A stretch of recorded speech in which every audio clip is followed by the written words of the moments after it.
Hey, I'm Jay, and I made an award-winning animated short film called Shogun with a Shotgun. It was able to win awards for Best Animation in 2 festivals, with more events considering it for selection as of this video being posted.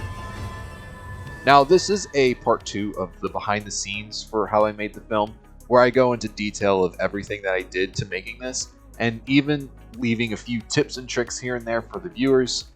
If you haven't seen the first part to this little mini-series, the link will be in the description, or you can find it up here in this little corner. Also, disclaimer, I'm an amateur animator. I'm not a professional yet, so don't really take my words as pro advice, because I still have things to learn myself. All I do in these videos is show and tell.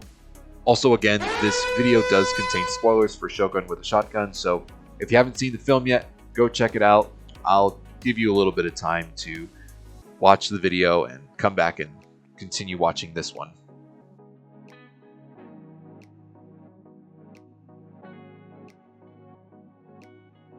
Okay, so now that it's out of the way, I'll be spending this video talking about the casting for Shogun with a Shotgun. I will go from the beginning to the final session of recording, explaining the process of how I was able to do it. So to start off, I wanted to talk about the screenplay and auditions. While writing this film, I wanted this film to be told in a style of a campfire story, where we have a narrator speaking over the scenes, while other characters put their parts in to help immerse the audience into the story. At the beginning, we have a small monologue from the storyteller inviting the audience in the film and the audience watching the film into the real story that this film has to offer. If you think about it, the storyteller subtly breaks the fourth wall. After the storyteller gives the origin for the Shogun, we now enter the present day that was relative to the story, and we witness a bar fight between the Shogun and 3 Yakuzas, who were basically messing and screwing with the bar and its residents. This was also because the Shogun was fulfilling a request for justice, courtesy of a wanted poster that he had with him during the scene. This scene basically just shows what the Shogun is up to in the present day, after being exiled from the shogunate, based on the origin story told by the storyteller. After the whole scene, we return to the theater, where the storyteller explains the point of the story, and a child asks if they are all safe from this urban legend of a character. Side note, yes, the Shogun at first is regarded as urban legend in the story. After being reassured that this is simply a story and that they have nothing to worry about from the storyteller, the child returns to her home and has what looks like, at the end of the film, a brief encounter with the same Shogun from the story that the storyteller told. I had specific types of voices in mind for each role in the film. I wanted the storyteller to be more old and shaky, and I wanted the Yakuzas to be more young and aggressive, and I wanted the child to sound all innocent and pure. At the time I was making this film, I was still in university, so I had access to some resources that could help me in casting, and I was given links to casting websites and a list of students on campus by my professors. All those students and people on the list all had aims to do some form of voice acting in the future as a hobby or a career. After looking through the lists and releasing a casting call online, I was able to find a couple people. After getting into contact with them all and going through auditions, I narrowed my picks down to let each voice actor know if they were part of the cast or not. So now that I had my official list of cast, it was now time to move on to recording. Recording the voiceovers for this film wasn't that hard to do. All I used was my university's sound booth, which was pretty small, a Tascam, a microphone, and an SD card. Making a short film like this does not need to use the best equipment and resources. I did not use much to record the cast. That is also because it was important to me to be resourceful. Understanding what you already have could save time and money in your projects. Heck, you could even simply record voice lines with your phone. That is, if you have a recording app. The point here is that you don't need all of the big and expensive equipment to make something good. Even smaller things can have just as much impact that you want them to. Although having expensive stuff helps, you can do so much with so little. Yeah, that's basically how recording went down. I had a few things to record, a sound booth, and hours of recording with the voice actors, all who did a phenomenal job with their roles. Now I'd like you all to meet them. I am going to turn it over to the voice actors to share their experience to see if they have any advice for you guys out there. So to start off, I wanted to introduce you to the first voice actress of the film, that being the voice actress of the child, HispanicPanic. Hey, I'm HispanicPanic, and I voiced the child in Shogun with the Shotgun. I had witnessed Jay work on this for like a while now, and he just approached me and he was like, "Hey, you're good at voice acting. Why don't you voice act in my film?" And I was like, "Yeah, sure, bud. Cause homies help homies."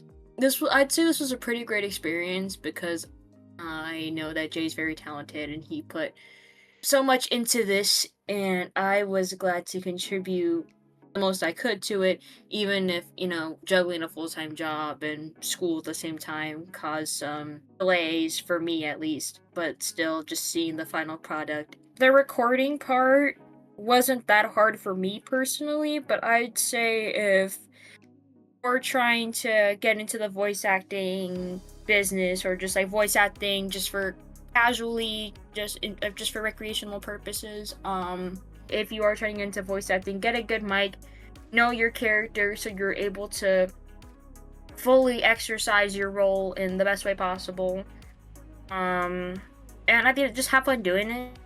It may seem awkward the first few times you do it because you're literally just screaming into a mic or doing all these kinds of voices into a mic and you're by yourself and it feels weird, but honestly the finished product at the end is what makes all that awkwardness not seem so bad at the end.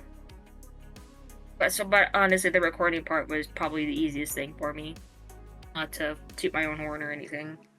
With that, I'd say this has definitely helped me kind of know what it's like to do something like for real and not like, hey, could you just voice act this goofy little character in my side project? It's kind of like hey, I need you to do this. I need you to like put everything into it and like stuff like that, if that makes sense. I'm not the best at explaining things. I'd definitely say go and check out Shogun with the Shotgun. This was a masterpiece with so many talented people backing it, and if you want to support myself, Jay, or any of the other people that have provided their talent in this product, please do, and maybe consider subscribing. So that was HispanicPanic's testimony on what she was doing during the production. Now I'm going to turn it over to Bumbo Wumbo, who voiced the storyteller in this film.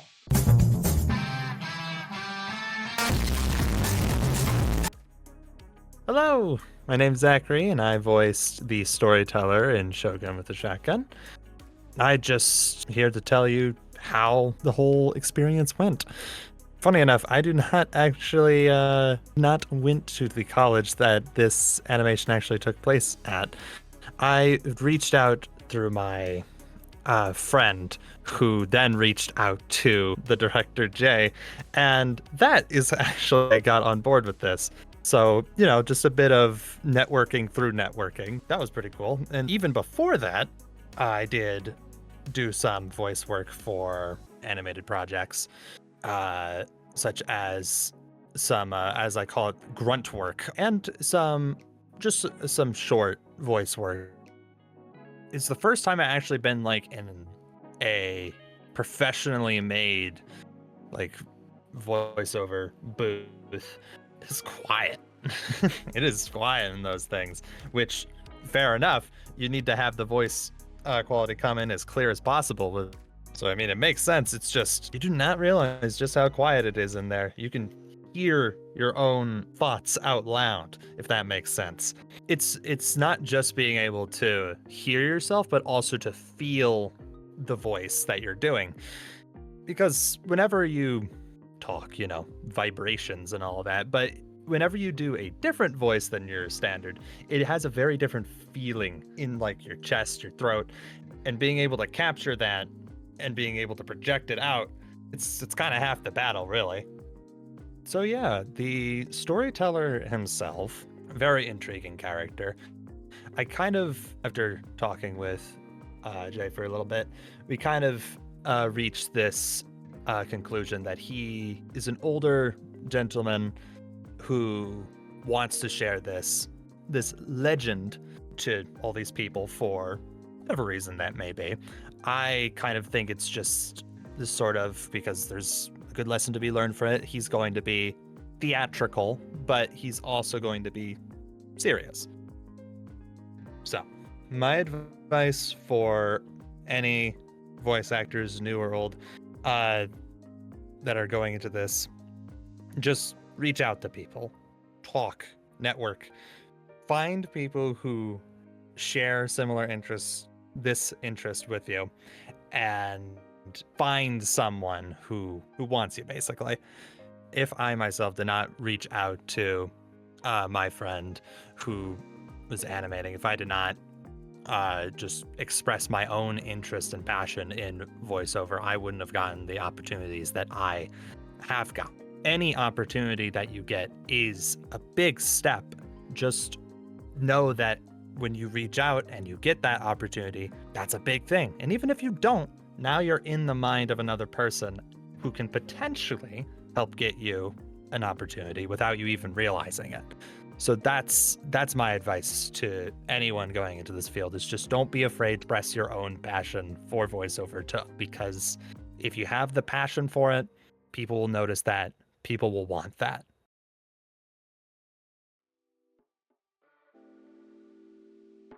So there you have it. That was some of the cast sharing what it was like putting up with me for a few hours. Again, I wanted to say that they absolutely killed it. I also wanted to take this opportunity to let you guys know that these people all want to do voice acting more often. So I'll be putting a link to them in the description below. So if you are looking for some voice actors, here are a few that you can find. And you can see their work by watching Shogun with a Shotgun. This is a small indie project that did not have a big team at all. This was just 5 people coming together to help make a cool film. And even with a small group such as this, they really made sure to put their passion into the work that they did. And I am so grateful that these people helped make this film the way it is now. If I could give you, the viewer, any form of advice, it's this. Don't focus on doing something huge for a project like this. Look for what you already have and find ways to be resourceful. You never know how far you can go with such little that you have. So basically the moral is, you can do so much with so little. Well, thanks for checking out this video and behind the scenes for Shogun with a Shotgun and its voice cast. If you enjoyed the video, you can like the video and also hit subscribe while you're at it. It really helps a small creator like me grow and find out new ways to create art to bring to the table. I aim to make one more video about this, going into the editing of Shogun with a Shotgun featuring my friend Dr. Scheme, so look out for that. We'll be going into things like post-production and sound, and all of the other technical things that happened in post-production. So with that being said, thank you guys so much for watching.